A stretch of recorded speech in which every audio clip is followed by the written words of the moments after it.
Opa, tudo bem? Eu sou o Luiz Camargo e seja muito bem-vindo. O governo Bolsonaro passou por 3 momentos que abalaram a sua base de apoio. O primeiro foi com a indicação de Augusto Aras na PGR. O procurador, que dava declarações contrárias à Lava Jato e de passado ligado ao PT, fez com que alguns notórios apoiadores do presidente se aglutinassem em uma oposição ensandecida.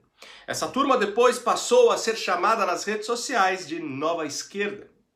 O segundo momento foi com a saída abrupta de Sérgio Moro do Ministério da Justiça. Nesse caso não houve grande debandada na base de apoio, mesmo porque, durante o processo, o ex-juiz e atual blogueiro logo mostrou sua verdadeira índole. Se tratava de um ministro com claras pretensões eleitoreiras, abandonando o governo em meio a uma crise mundial e ainda se valendo de acusações que até hoje não foram provadas. O terceiro momento, como todo mundo já sabe, se deu no fim da semana passada com a indicação do desembargador Cássio Nunes Marques para ocupar a vaga que será deixada por Celso de Mello na Suprema Corte. Desta vez, alguns eleitores do Bolsonaro acabaram por se juntar com aquela primeira turma que se revoltou com a escolha do Aras. Outros permaneceram apoiando o presidente, porém bastante decepcionados com a indicação. E também teve aqueles que não se abalaram em nada, imbuídos aí da certeza que o chefe do executivo, dentro das limitações impostas pelo nosso sistema, fez o que era melhor para o país. Essa turma até pode estar certa, afinal, a gente não sabe aí o que acontece nos bastidores de Brasília e nem temos bola de cristal para saber como será de fato a atuação de Cássio no Supremo. Só que por outro lado, se Bolsonaro indicasse o Zé Dirceu, essa turma também bateria palma e diria que tudo faz parte de uma intrincada estratégia. Bom, eu faço parte da segunda turma, permaneço apoiando o presidente, permaneço crendo que Bolsonaro é o melhor presidente que esse país já teve, pelo menos desde a redemocratização, porém, não é novidade para ninguém que estou puto, muito puto com a indicação. E sim, posso estar errado. Aliás, meu maior desejo é esse. Quero daqui a um tempo pagar a minha língua e me retratar por tudo que falei acerca do novo ministro. Da mesma forma que me enganei em relação ao André Mendonça. Na ocasião, achei que a escolha do substituto do Moro era péssima. E agora percebemos que a Polícia Federal, assim como a Operação Lava Jato, tem trabalhado como há muito tempo a gente não via. Não é por menos que Moro, em comparação a Mendonça, passou a ser chamado de moroso. Mas agora eu faço uma pergunta para você que parou de apoiar Jair Bolsonaro por conta da indicação do Cássio. Quem você vai apoiar em 2022? O Luciano Huck? O Amoedo com toda a sua prudência e sofisticação? O Mandetta com a sua defesa da ciência, ciência, ciência?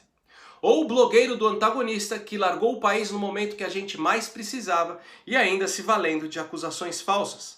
Tudo em nome da sua biografia, ou melhor, em nome da sua egolatria.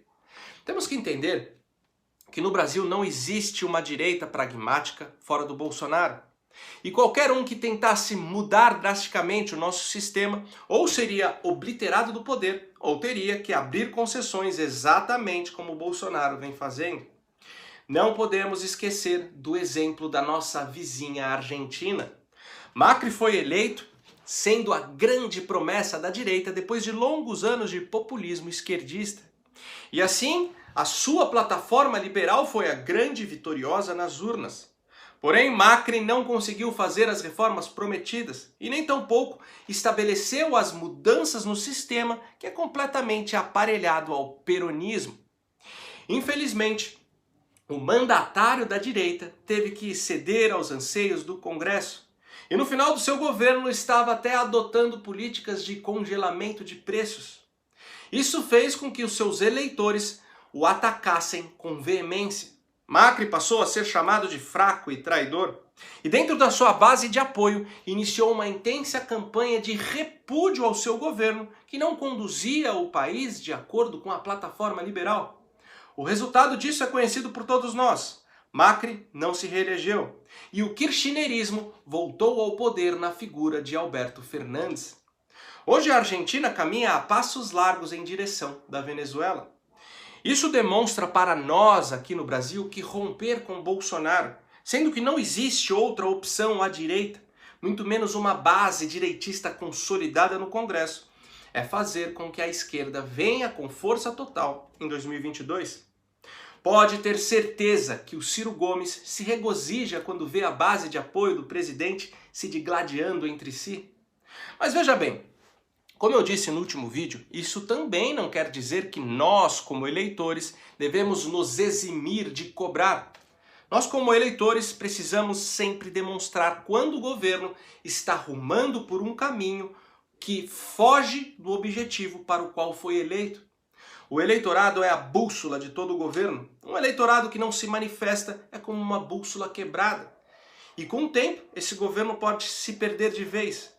Demonstrar desaprovação e criticar é diferente de atacar irracionalmente, como faz o Nando Moura e tantos outros que romperam com o presidente. Criticar, quando for necessário, é apontar para o norte. E mesmo que o governo tenha que ir para leste ou para oeste para desviar aí de um perigo que o tiraria de vez do trajeto, ele tem sempre que olhar para sua bússola e ver onde está apontando o norte. Bom, Bolsonaro por um ano tentou bater de frente com o sistema e estabelecer um governo independente conforme proposto em sua campanha. Mas o que aconteceu? Primeiro, ele foi traído por parte de sua bancada, ficou sem base de apoio dentro do Congresso. Depois, o Legislativo o deixou engessado. Maia se gabava por ter se tornado uma espécie de primeiro-ministro naquilo que ganhou o nome de parlamentarismo branco. Nesta toada, Bolsonaro passou a ser chamado de Rainha da Inglaterra pela imprensa militante. E foi nesse período que a palavra de ordem daqueles que estavam desgostosos com a atuação do presidente passou a ser articulação. Todos clamavam para que Bolsonaro articulasse.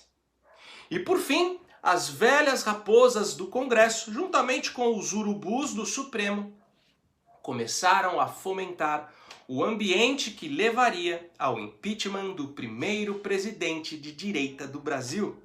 O impeachment do primeiro presidente que ousou não rezar a cartilha do estamento político que nos domina há mais de 100 anos. Foi aí então que Bolsonaro teve que dar alguns passos para trás. Devidamente aconselhado pelos militares, se afastou dos bolsonaristas, que a mídia chama de ala ideológica, para assim começar uma nova estratégia. O presidente se aproximou do centrão, sancionou medidas que atendiam os anseios dos fisiologistas, assim como indicou nomes um tanto quanto suspeitos para cargos importantes da República. Essa mudança de rumo fez cair por terra qualquer possibilidade de impeachment. Bolsonaro passou a ter maioria no Congresso e começou a comandar o executivo de uma forma mais forte e atuante. Política é a arte do possível. No Brasil, a Constituição estabelece uma coisa chamada presidencialismo de coalizão.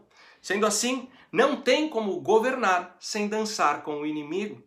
No entanto, o maior problema do país atualmente está na Suprema Corte, que foi completamente aparelhada pela esquerda. O STF é formado por ministros progressistas que limpam suas bundas com as páginas da nossa Constituição, perseguem desafetos, protegem notáveis corruptos e interferem nas prerrogativas dos outros poderes, principalmente no executivo. A verdade é que o nosso poder judiciário suplantou os demais poderes da República e hoje vivemos sob o jugo de uma ditadura das togas. E é justamente esse fato que fez com que todos os apoiadores do governo criassem a expectativa de que o primeiro-ministro indicado por Bolsonaro fosse a antítese dos demais togados, que fosse um conservador punitivista contrário ao nefasto ativismo judicial da corte. Afinal, de que vale tantas concessões ao sistema, se não para que em momentos cruciais como esse o presidente mostrar a que veio? No entanto, não foi o que Bolsonaro fez. ele acabou indicando para o Supremo um sujeito escolhido pelo Centrão, um sujeito que agradou as figuras mais execráveis do mundo jurídico, como Felipe Santa Cruz e o advogado petista Cacai, um sujeito que foi aprovado por todas as velhas raposas de Brasília. Por mais que você seja daqueles que não vê problema na escolha do presidente, você não acha aí um tanto quanto estranho o silêncio da esquerda diante da indicação? Acho que qualquer um esperava um hecatombe na oposição quando Bolsonaro ventilasse o nome do seu ministro. E como se não bastasse, antes de indicar, o presidente ainda foi pedir as bênçãos do Gilmar Mendes e do Toffoli com relação ao escolhido. Desculpa, mas não tem como não se revoltar. Eu passei o fim de semana sentindo uma espécie de dor de corno. Ah, Luiz, mas o Senado Federal jamais aprovaria o nome de um conservador ou de alguém conhecido por criticar o STF. Esse tem sido o mantra de muita gente nas redes sociais. Porém, a Constituição é bem clara sobre a escolha dos ministros da Suprema Corte. Abre aspas. Cabe ao presidente da República a prerrogativa de indicar membros do Supremo Tribunal Federal, ficando para o Senado Federal o ônus de exibir razões técnico-jurídicas fundamentadas para a eventual rejeição do indicado. Fecha aspas. Ou seja, ser conservador e ser terrivelmente anticomunista não pode ser usado como critério para vetar a escolha. Em uma indicação de um nome mais alinhado ao bolsonarismo, o Senado teria que se virar para apresentar os critérios que o desabonassem do cargo. Nesse caso, o presidente teria, pelo menos, feito a sua parte de acordo com os preceitos que o elegeram. Aí eu te pergunto, você sabe o que aconteceria se o Bolsonaro indicasse um nome conservador e este nome fosse rejeitado pelo Senado Federal? Nada. Não aconteceria nada. O presidente apenas teria o trabalho de ter que escolher outra pessoa. Você concorda comigo, então, que ele primeiro deveria indicar o nome ideal? E se este fosse vetado, aí sim indicar o Cássio Nunes ou qualquer outro nome mais agradável às raposas de Brasília? Mas ao contrário disso, sua estratégia foi fazer logo de cara a indicação do establishment. E sinceramente, torço para que Cássio Nunes faça a diferença na instância máxima da nossa justiça. Como falei, eu quero vir aqui mais pra frente e falar que eu estava errado e que Bolsonaro não poderia ter feito escolha melhor. Eu tenho também que ser justo com o nosso possível novo ministro, pois muito do que estão espalhando sobre ele são informações deturpadas. Informações essas que até eu me deixei levar. Por exemplo, Cássio Nunes foi realmente contra a extradição de Cesare Battisti. Só que a extradição era para a França e não para a Itália. E tal decisão evitou que o terrorista tivesse um desvio no curso do processo, em vez de ser enviado para pagar pelos seus crimes no país onde os cometeu. Sobre as lagostas, primeiro temos que entender que o TRF não tem o poder de escolher o que os ministros do Supremo vão comer ou deixar de comer. No caso, o seu julgamento analisou a legalidade da compra. Ele não deu o seu parecer pessoal sobre a imoralidade da questão. Ele, como juiz, tinha que responder se era ilegal ou não. E de acordo com seu perfil garantista, considerou que não era.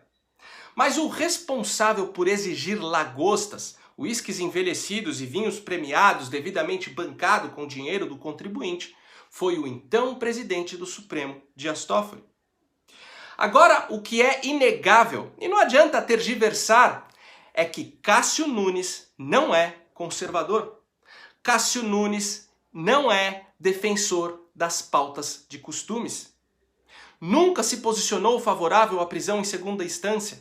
Nunca criticou o ativismo judicial. E assim como Gilmar Mendes, é um juiz garantista.